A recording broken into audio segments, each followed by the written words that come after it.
I understand from your book that the movie Fire in the Sky that was done based on this story was incorrect as far as the number of the men on the crew that day. That's true. There were actually 7 of us out there, and they reduced it to 5 for some reason for the movie. But it was certainly not an embellishment, you know.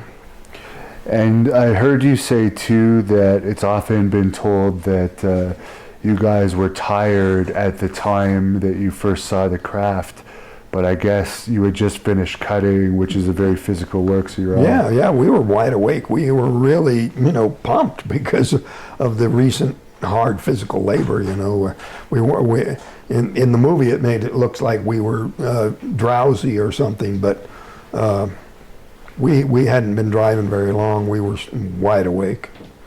Now in the movie, the hit was different too, right? When you were zapped, they didn't show that very well in the movie. Right, it was a single blast that just literally threw me through the air.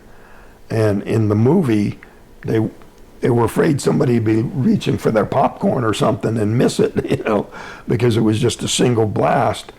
And that was just the way it was, So they dragged it out. The light came on, held the actor there and then finally tossed him back. But it was just much more abrupt than that. There was no membrane around you either. No membrane, nothing holding me down. Just my physical weakness, like I just couldn't move. What about a tool? In the movie it shows a giant metallic type of tool. I did grab an object off of the table there and swung at him. I didn't actually hit them. They weren't close enough to hit. So what about in the movie it shows you anti-gravity floating? Nope, no anti-gravity. That was something that the Hollywood people just that was just Hollywood embellishment. And I also read in your book that in the movie it shows that there's one detective, the main detective on the case, but in reality there's numerous detectives that were on this. Yeah. Found out later that the sheriff secretly was more believing than he wanted to let on. He had a lot of, he's an elected official, and he didn't want to seem like he was believing because, you're not supposed to believe these kind of things. But they had already been investigating cattle mutilations in the area. Now, is it true that the crew was fired? Because in the movie it shows that the crew was laid off or fired. Well, they actually were just too terrified to go back, So Mike didn't even try to get another crew, and he let the crew the contract default. But the crew that took it over and finished it did it in same number of man days that we had left on our contract. So they come to get you. In the movie it shows that there's an investigator from the UFO American Foundation for Abnormal Resource. Yeah. No, there had been some UFO investigators involved in the search, and they had measured high residual magnetism, but other than that, they weren't really involved until later. Is there anything that they omitted from the movie that you felt would have been really important to have in the movie? Oh, there were all kinds of things, as evidence, especially stuff that came about later. It was noticed that the trees had grown faster close to where the craft had come down. And this is documented with tree ring research. And, this actually takes years to manifest itself. But all around the clearing, everything that was exposed to radiation from the craft suddenly had much thicker growth rings. And Ben Hansen was the host of a show called Fact or Fake, and he sort of supervised the research trip back to the site. And we discovered not only were these tree rings thicker, they were thicker on the side of the tree towards where the craft had been. So anywhere you went, whatever tree was oriented towards where that craft was, that was the side where the most pronounced accelerated growth occurred. And that was pretty profound, because, here this tree was 6 inches in diameter, and it was 85 years old. And in the next 15 years, it had doubled in diameter. Wow.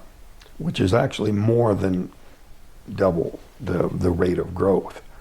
And Ben Hansen found that the pine trees around the Chernobyl nuclear accident, the Scots pine species there, it's a similar species, they had also grown at an accelerated rate. And there was some scientific papers online about the mechanism for what caused that accelerated growth. Because you would think, I would expect radiation to make things sicken and die, not grow faster. But they had some kind of an explanation for why these trees were putting on thicker rings than they had previously. If anything, there were certain things that were thrown in that were designed to add suspicion, like when Mike went back, all the crew went back with him. So in the movie, he went back alone, which made it suspicious, like, what was he really doing, burying a body or something, The truth is, they all went back with him. And he was pretty traumatized that night. Kenny said he kind of fell to his knees and was crying. But Kenny kind of took charge at that point.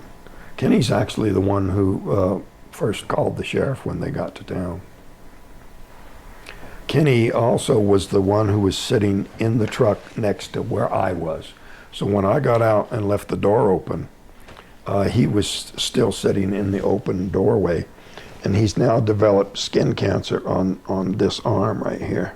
Well, at what point were you approached about this story being made into a Hollywood movie? Well, at some point, Tracy Torme came to Snowflake and said, I'd like to write this into a movie.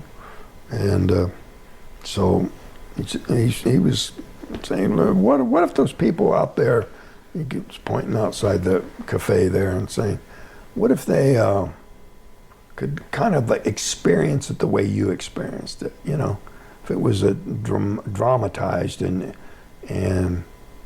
they could just kind of live it the way you guys lived it. And I said, yeah, And so that was my hope. Well, it fell a little short of that. It wasn't as accurate as it needed to be. So someday I hope to tell the whole story. A lot of the ins and outs of the investigation, I think, are important. Thank you for watching the Hannibal TV. Please like this video if you enjoyed it, and click the subscribe button to not miss any of our latest shoot interviews, match videos, or news updates. Support us on patreon.com for $1.99 a month to watch our full shoot interviews ad-free and help our channel grow. Follow us on Twitter at the Hannibal TV for instant updates.